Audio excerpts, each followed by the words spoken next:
Hello everyone, आप सभी का जीतू एजुकेशन में एक बार फिर से बहुत बहुत स्वागत है।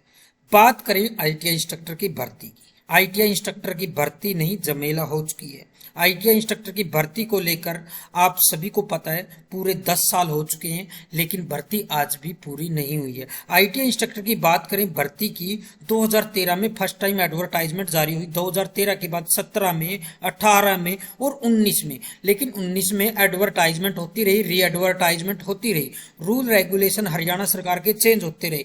हरियाणा सरकार के ये जो रूल रेगुलेशन चेंज हुए, इनका खामियाजा भुगतना पड़ा। तो उम्मीदवार जो 2013 से इस भर्ती की रेस में थे और आज भी वो रेस में ही रहकर खड़े रह गए हैं। तो इसको भर्ती को पूरा करने के लिए सरकार ने जोर लगाया, लेकिन आज भी ये भर्ती पूरी तरह से पूर्ण नहीं हो पाई है। इसमें वेटिंग उम्मीदवार कहीं उम्मीद लगाए बैठे हैं तो कहीं ज्वाइनिंग का इंतजार कर रहे।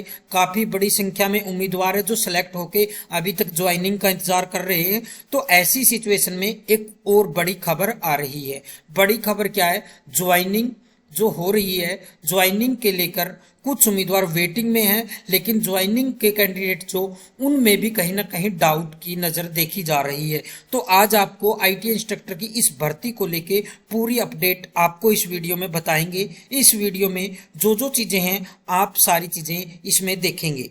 तो मैं आपको पॉइंट वाइज एक एक पॉइंट आपको क्लियर करता चलूंगा, जिसमें नंबर 1 अगर हम बात करें, वेटिंग उम्मीदवार जो अब दौड़ में शामिल होने के लिए अपनी तरफ से एक प्रयास कर रहे हैं, उस प्रयास को लेके उस प्रयास में वो कहीं ना कहीं सीएम मनोहर लाल खट्टर जी के पास जाते हैं या एचएसएससी के चेयरमैन के पास जाते हैं, या फिर तीसरा ऑप्शन वो कोर्ट का भी चूज कर रहे हैं। तो ऐसे उम्मीदवारों के लिए मैं ये पूरी खबर आप लोगों को बता देना चाहता हूं, चाहे ज्वाइनिंग वाले कैंडिडेट हो जो इंतजार कर रहे हैं, चाहे वेटिंग वाले कैंडिडेट हो जो इंतजार कर रहे हैं अपनी वेटिंग क्लियर करने का, या फिर जो उम्मीदवार ज्वाइन हो चुके हैं। तो खबर सभी के लिए, इसको देखना आपको लास्ट तक पड़ेगा। अगर हम बात करें एचएसएससी की इस एडवर्टाइजमेंट में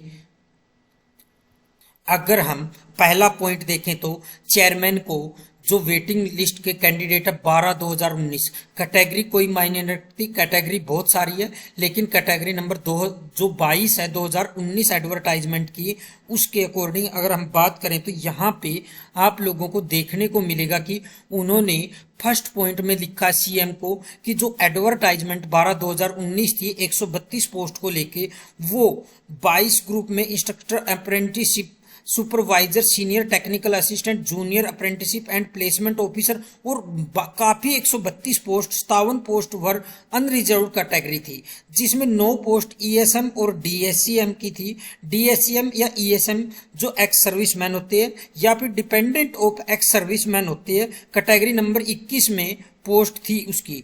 तो इन्हीं ऐसे ही पोस्ट अगर हम डीईएससीएम की देखें, यहाँ पे पॉइंट जो खड़ा होता है उनके एक्सपीरियंस को लेके खड़ा हो सकता है जो उम्मीदवार इसमें सेलेक्ट हुए हैं। अगर इस एडवर्टाइजमेंट में हम देखें पहले पॉइंट के हिसाब से, तो एचएसएससी ने जो अपनी एडवर्टाइजमेंट की थी उस एडवर्टाइजमेंट में डीईएसएम जो डिपेंडेंट ऑफ एक्स सर्विसमैन है उनका भी एक्सपीरियंस मांगा है। अगर एक्सपीरियंस ही मांगना है तो डीईएसएम कैंडिडेट का एक्सपीरियंस कहाँ से आएगा, और एक्सपीरियंस आ गया तो वो डीईएसएम कैंडिडेट कहाँ से रह गए? डिपेंडेंट ऑफ एक्स सर्विसमैन वो नहीं हो सकते।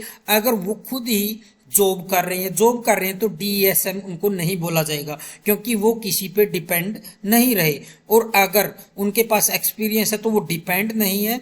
ये कहना है उम्मीदवारों का जो एडवर्टाइजमेंट नंबर 12/2019 की कैटेगरी नंबर 22 पे कर रहे हैं। तो एप्लीकेंट यहाँ पे आपको बता दें कि यहाँ पे जो हवाला दिया इन्होंने पेज का, that at page number 107 under clause 2.5 advertisement the definitions of what DESM, तो DESM की यहाँ पे डेफिनेशन इन्होंने बताई है कि क्या होना चाहिए, वो किस पोस्ट के लिए कैसे एलिजिबल होना चाहिए। DESM के लिए जो जो इन्होंने एजुकेशन क्वालिफिकेशन दी है वो इन्होंने साथ में रेफरेंस में दी हुई है। तो इसके साथ ही यहाँ इन्होंने हर पॉइंट को डीएसएम का हो या कोई भी हो उसको यहाँ पे बकायदा मेंशन करके एप्लीकेशन दी हुई है। तो यहाँ पे अगर हम बात करें नेक्स्ट पॉइंट की, अगर दूसरे पॉइंट की हम बात करें तो दूसरे पॉइंट में ये कहना चाहते हैं कि एचएसएससी ने जो एडवर्टाइजमेंट नंबर 2013 से शुरू हुई है, अगर 2013 से कोई भी एडवर्टाइजमेंट शुरू होती है उसमें ईडब्ल्यूएस कैटेगरी की जो 2019 में हरियाणा सरकार के नए रूल के अकॉर्डिंग आई है, तो ईडब्ल्यूएस कैटेगरी में जो पहले 2013 से जो एडवर्टाइजमेंट चलती आ रही है उसको ही रिवाइड किया जा रहा है, लेकिन उसमें ईडब्ल्यूएस का कोटा जो पहले की सीटें थे उन पे नहीं एलिजिबल होना चाहिए, ये कहना है जो वेटिंग के उम्मीदवार कोर्ट केस में जा रहे हैं। तो इनके साथ मैं आपको बताना चाहता हूं कि तीसरा पॉइंट भी इन्होंने रखा है। जो तीसरा पॉइंट है वो भी आपको देखना होगा कि क्या बड़ी अपडेट लेके आ रहा है। अगर हम तीसरे पॉइंट की बात करें तो हरियाणा स्टाफ सिलेक्शन कमीशन को जो वेटिंग के उम्मीदवार है वो बिल्कुल अपने साफ शब्दों में बता चुके हैं कि जो कैंडिडेट किसी भी कारण से सिलेक्ट हो गया है और सिलेक्ट होने के बाद या तो डॉक्यूमेंट वेरिफिकेशन की वजह से रिजेक्ट हुआ है, डॉक्यूमेंट वेरिफिकेशन के साथ साथ या फिर कहीं और ज्वाइन होने के कारण उसने ज्वाइन नहीं किया है, अदर डिपार्टमेंट में ज्वाइन होने के कारण जो ज्वाइन नहीं कर रहे हैं, तो सीटें अगर वैकेंट है तो वो क्यों नहीं जो उम्मीदवार वेटिंग में है उनको दी जाए।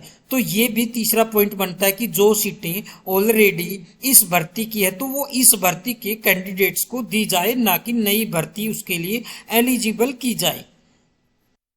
और ये चाहते हैं कि जो भी अभी सीटें नई क्रिएट हो रही हैं उनको वेटिंग उम्मीदवारों को वहां पे अपने आप एडजस्ट किया जाए। क्यों एडजस्ट किया जाए? क्योंकि इसमें जो भी पॉलिसी चेंज हुई है, रूल रेगुलेशन चेंज हुए, वो अब चेंज हुए हैं। जो उम्मीदवार पहले से चलते आ रहे हैं उनको एडजस्ट करने की हरियाणा सरकार, हरियाणा स्टाफ सिलेक्शन कमीशन को ये बार बार गुहार लगा रही है। तो वेटिंग उम्मीदवार यहाँ पे एक साथ जो भी उम्मीदवार इनके साथ जुड़ना चाहते हैं वो जुड़े, और अगर जो भी समाधान होता है वेटिंग उम्मीदवार सिलेक्शन की दौड़ में दोबारा से आ सकते हैं, तो दोबारा जो भी सीटें बची हुई हैं उन पे एक साथ मिलके अगर आप लोग अप्रोच करते हो तो जरूर आपका सिलेक्शन होगा। और जो साथी ज्वाइन हुए हैं उन सभी को भी, ज्वाइनिंग का इंतजार कर रहे साथियों को मैं बताना चाहता हूं कि जल्दी ही आप लोगों की ज्वाइनिंग पूरी हो जाएगी। और भी ज्वाइनिंग की अपडेट आपको जल्दी जल्दी डिपार्टमेंट के साथ साथ आपको पूरी वेरिफिकेशन के साथ साथ आपको आईटीआई इंस्ट्रक्टर में जितने भी पद वैकेंट है वहां पे आपको जल्दी, जितनी भी कैटेगरी की अभी पेंडिंग है ज्वाइनिंग, वो जल्द से जल्द हो जाएगी, क्योंकि ये अभी प्रोसेस चल रही है। तो वेटिंग उम्मीदवार भी एक साथ जुड़े और इस भर्ती को पूरा करवाएं, और जो वैकेंट सीटें हैं उन पे एक साथ मिल के वेटिंग सीट जो पड़ी है उनके साथ जो रिजेक्शन है या फिर कोई उम्मीदवार है, डीएसएम है, जितने भी पॉइंट है इनको क्लियर करके हरियाणा सरकार इस भर्ती को पूरा करे। तो आपको अगर ये वीडियो अच्छी लगी है तो लाइक और शेयर करना ना भूलिए, चैनल को सब्सक्राइब कर लीजिए। ये गड़बड़ अगर ये मामला चला जाता है कोर्ट में, अगर कोर्ट में मामला चला जाता है तो ये भर्ती फिर से कहीं ना कहीं असमंजस में जो ज्वाइंट कैंडिडेट है उनके लिए भी दिक्कत क्रिएट कर सकती है। तो ऐसी सिचुएशन में हम चाहते हैं कि जो 2019 में ये भर्ती 2023 तक पहुंच चुकी है तो इस भर्ती को हरियाणा सरकार पूर्ण करे, जो कैंडिडेट वेटिंग में है उनको ज्वाइन करवाए और जिनकी ज्वाइनिंग अभी नहीं हुई है उनको ज्वाइन करे। अगर वीडियो अच्छी लगे लाइक और शेयर करना ना भूलिए, चैनल को सब्सक्राइब कर लीजिए ताकि आने वाली हर अपडेट आपको सबसे पहले मिलती रहे। Thank you, have a nice day.